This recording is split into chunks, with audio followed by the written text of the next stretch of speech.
Everyone could use some EasySMX once in a while. Oh, EasySMX. Same thing.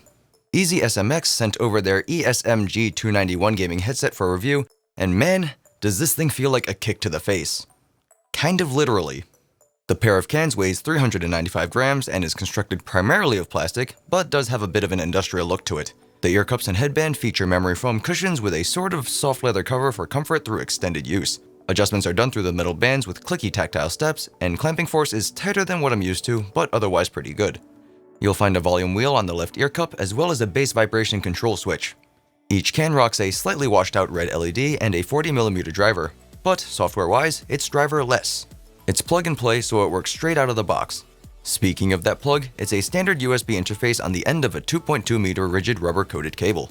The omnidirectional microphone is on a stiff boom arm that unmutes itself automatically when it's lowered. The thing is pretty muddy and probably a little too quiet. It should do fine for voice chats, but I wouldn't necessarily recommend it for anything more serious.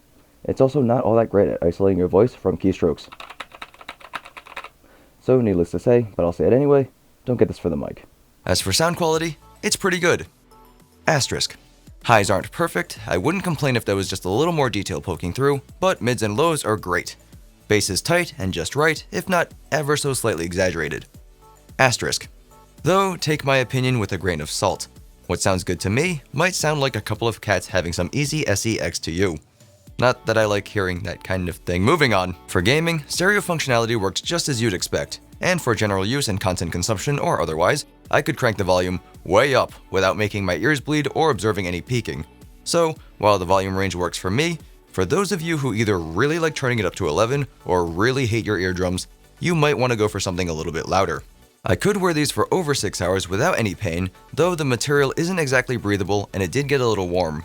It should be noted that your mileage will probably vary here too. The clamping force isn't tight enough to be a problem for me, and it does fit securely on my head where I don't have to worry about it falling off, but with the lack of any kind of tilt or swivel on the ear cups, you may find an uneven distribution of pressure. Additionally, the Circle Moral ear cups are kind of shallow and your ears may end up touching the inside meshing. While those things don't bother me quite as much, mostly because I guess my head is just the right size, there are a few things I'm significantly less fond of. While I trust that the cable is super rigid and durable, I'm not overly excited about the execution. The cable is a little too stiff out of the box, but it does loosen up over time. The rubber coating, however, is pretty distracting if you're wearing a low-cut shirt or if you're going topless, as it can sort of catch on your skin. Leave it to the rubber to ruin the bareback experience. Going to the back of the headset, I think the volume wheel and bass vibration switch are positioned a little too intimately. Whenever I go to toggle that vibration, I always end up rocking the wheel by accident. Now to address those asterisks I mentioned previously, the sound out of this thing is pretty good. If I were to be stuck with this for the rest of my life, it would leave me with very little reason to complain. Unless I flip that bass vibration switch. You get a bit of bass boosting, which already sounds too strong for my preferences, but when you're listening to something with a lot of kick, it sounds kind of like what you'd get if you mix the sound of walking into a wall in older Pokemon games, and if you hit a metal drum wrapped in a blanket at the same time. Sometimes.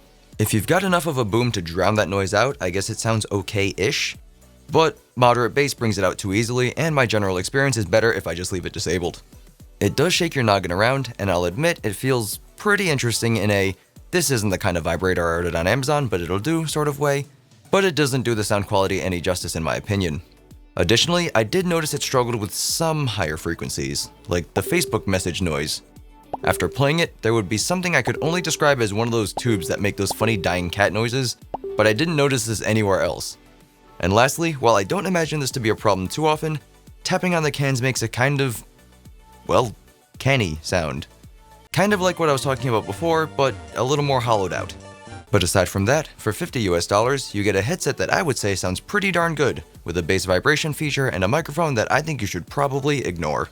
And so that's all I have to say about that. Like, dislike, comment, subscribe, share, leave me questions if you've got them. Thanks for watching. My name is Steven, and I am ALittleDIMM. Bye-bye. I look like a hobo. I was supposed to do a vlog. I did a vlog. I didn't like how it came out because I couldn't follow my own thoughts. I was so scatterbrained, so I'm probably gonna end up redoing that while I clean everything. Speaking of that plug, it's a standard USB interface. That was right, why did I stop? It's a standard USB interface on the end of a 2.2 meter rigid rubber coated cable. Oh, that was fun to say. Rigid rubber coated cable. As for sound quality, What? As for sound quality, it's pretty good. Asterisk. I probably should watch. Some hand gestures I do apparently are offensive to some people, and I don't know which one is bad and which one is good, because it's kind of like a regional thing, or it's based on area, kind of like the middle finger.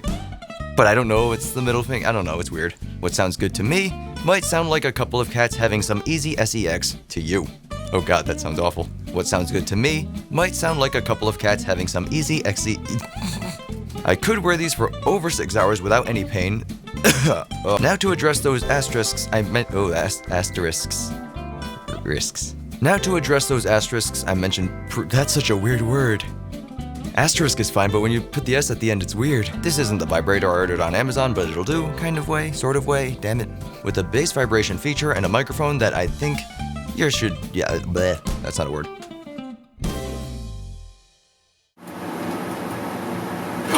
Whoa, that job. Oh my god.